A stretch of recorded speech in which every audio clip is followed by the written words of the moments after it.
चलो, let's continue and read the part 3 of It All Began with Drip Drip. Let's continue. A few months after that evening, সেই দিন সন্ধ্যাবেলার কয়েক মাস পরে, news কেম, খবর কি এলো, দ্যাট এ নেবারিং কিং, একটা প্রতিবেশী রাজা, হ্যাজ ডিক্লেয়ার্ড ওয়ার, সে যুদ্ধ ঘোষণা করেছে। ওয়ার মানে কি? WAR, ওয়ার মানে যুদ্ধ। Bholenath and his king gathered at the royal court, Bholenath এবং তার রাজা তারা সবাই মিলে জড়ো হলো। গ্যাদার্ড মানে কি? জড়ো হলো কোথায়? অ্যাট দ্য রয়্যাল কোর্ট, রাজ দরবারে। The king told Bholenath, king তখন ভোলেনাথকে কি বলল? বলল যে you are the commander in chief of my army, তুমি তো আমার আর্মির সেনাপতি, commander in chief. I entrust you with the duty, আমি তোমাকে ডিউটি দিচ্ছি, দায়িত্ব দিচ্ছি, কিসের?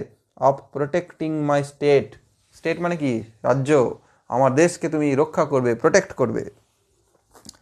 Bholenath came back home, Bholenath বাড়িতে ফিরে এলো। ইন আটার ডেসপেয়ার, ভীষণ হতাশ হয়ে বাড়িতে ফিরে এলো। এসে বলছে, I don't even know how to ride A horse, আমি তো ঘোড়াতেও উঠতে পারি না, ঘোড়াও চালাতে জানি না। He told his wife helplessly, কেমনভাবে বলল? অসহায়ভাবে বলল, হেল্পলেসলি। আরও বলছে, how will I defend our borders, আমি আমাদের সীমানা কিভাবে ডিফেন্ড করব, রক্ষা করব, এগেনস্ট 8,000 এনিমি সোলজার্স, 8,000 মানে এনিমি মানে কি? শত্রু সেনা, তাদের বিরুদ্ধে আমি কি করে একা এটা করব? তখন বুদ্ধি করে দেখো ভোলেনাথের স্ত্রী কি বলছে। বলছে, ডোন্ট ওয়ারি, চিন্তা করো না। হিজ ওয়াইফ সেইড, বলছে I will tie you to the horse, আমি তোমাকে ঘোড়ার সঙ্গে বেঁধে দেবো।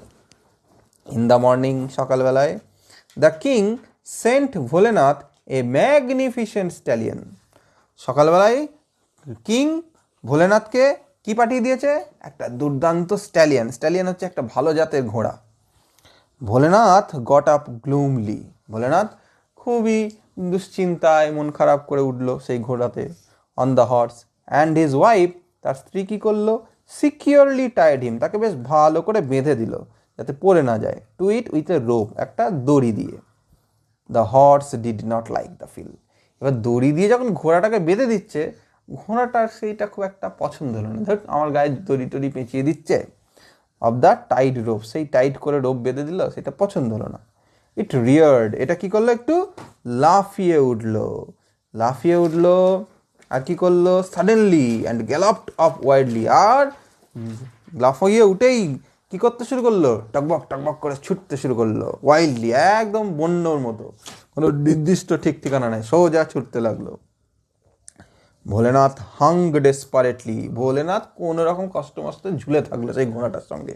টু ইটস মেন, মেন মানে কি? কেশর, মানে ঘোড়ার পিঠের দিকে যে লোমগুলো রয়েছে, হ্যাঁ, সেইগুলোকে ধরে ঝুলে রইল। Realising that the horse was headed straight for the enemy camp, যখন সে রিয়ালাইজ করলো, ভোলেনাথ বুঝতে পারলো যে হর্সটা তো সোজা ওই শত্রুপক্ষের দিকে চলে যাচ্ছে, যেখানে শত্রু সেনারা দাঁড়িয়ে রয়েছে সেখানে চলে যাচ্ছে। Bholenath shouted in fear, Bholenath এবার ভয়ে চিৎকার করতে লাগলো। The horse could not be stopped, কিন্তু ঘোড়াটাকে থামানো যাচ্ছে না, ঘোড়া ছুটতেই থাকছে।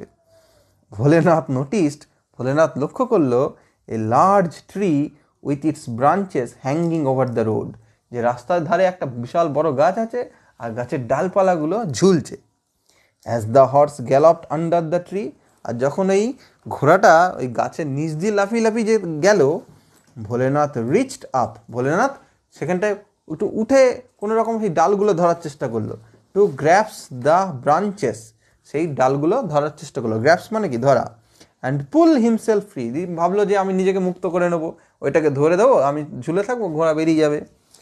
বাট, কিন্তু কি হলো? দ্য ব্রাঞ্চেস ব্রোক অ্যাওয়ে, ডালগুলো ভেঙে গেল। ইন হিজ হ্যান্ড, ভেঙে তার হাতে চলে এলো। The horse had entered the enemy camp, horse এবার ছুটতে ছুটতে শত্রুর যে সীমানা সেখানে ঢুকে পড়েছে। তাহলে কি হবে? তাহলে কি হবে? The enemy soldiers were astonished, যে শত্রু যে সৈন্যরা তারা তো অবাক হয়ে গেল, অ্যাস্টনিশড হয়ে গেল। কি দেখে? To see a wild looking man, একজন বন্য দেখতে এমন একটা মানুষ, গাছপালা জড়ানো আছে, এটা ওটা বাঁধা রয়েছে। Tied to A fear stallion, একটা দুর্দান্ত স্ট্যালিয়ন তার সঙ্গে বাঁধা রয়েছে। ওয়েভিং ব্রাঞ্চেস এক্সাইটেডলি, সে ওয়েভ করছে মানে কি দোলাচ্ছে, গাছের ডালটাকে দোলাচ্ছে এক্সাইটেডলি, খুবই উত্তেজিত হয়ে। দিশে কি বলছে, help help. Bholenath was shouting, Bholenath তো এবার সাহায্য চাইছে যে বাঁচাও বাঁচাও। কিন্তু the enemy soldiers did not hear him, কিন্তু ওই দূরে আছে ওরা, ওই শত্রু সেনারা, ওরা তো তার কথা শুনতে পাচ্ছে না। দিয়ে কী হলো ফলে, দে ওয়ার গ্রেটলি স্কেয়ার্ড, ওই শত্রু সেনারা কিন্তু ভীষণভাবে ভয় পেয়ে গেল। দিয়ে তারা ভাবছে, this must be some great warrior, এটা নিশ্চয়ই কোনো মহান যোদ্ধা হবে। Come single handedly to be defeat us, একা একাই আসছে আমাদেরকে হারাতে, তার মানে এটা নিশ্চয়ই কোনো বড় সড়ো যোদ্ধা হবে। তারপরে কি হলো, the soldiers were overcome with fear, মানে তারা এতটাই ভয় পেয়ে গেল যে instantly ran away without putting up a fight, তারা লড়াই না করেই সবাই ভয়ে পালিয়ে গেল। সুন, খুব শীঘ্রই, the news of Bholenath's great victory spread, মানে ভোলেনাথের এই যে গ্রেট ভিক্টরি, মহান বিজয়, এর গল্পটা সবাই চারিদিকে ছড়িয়ে গেল, সবাই শুনে নিল। এভরি ওয়ান ওয়াজ অ্যামেজ, সবাই অবাক হয়ে গেছিল, সবাই মানে বিস্মিত হয়ে গেছিল, that he had defended his state, সে তার রাজ্যকে রক্ষা করতে পেরেছে, অল বাই হিমসেলফ, একা একাই, এগেনস্ট 8,000 এনিমি সোলজার্স, 8,000 শত্রু সেনার বিরুদ্ধে। The king awarded him in a public ceremony, রাজা তাকে সবার সামনে, জনগণের সামনে একটা অনুষ্ঠান করে পুরস্কৃত করলো। ভোলেনাথ বিকেম এ লেজেন্ড, ভোলেনাথ একজন মহান লেজেন্ড হয়ে গেল, যার কথা সবাই জানতে শুরু করলো। It all had started with a drip drip, কিন্তু দেখো গোটা জিনিসটাই শুরু হয়েছিল সেই বৃষ্টির টিপ টিপ থেকে, সেখান থেকেই ভোলেনাথের জীবনে এত কিছু বদলে গেল।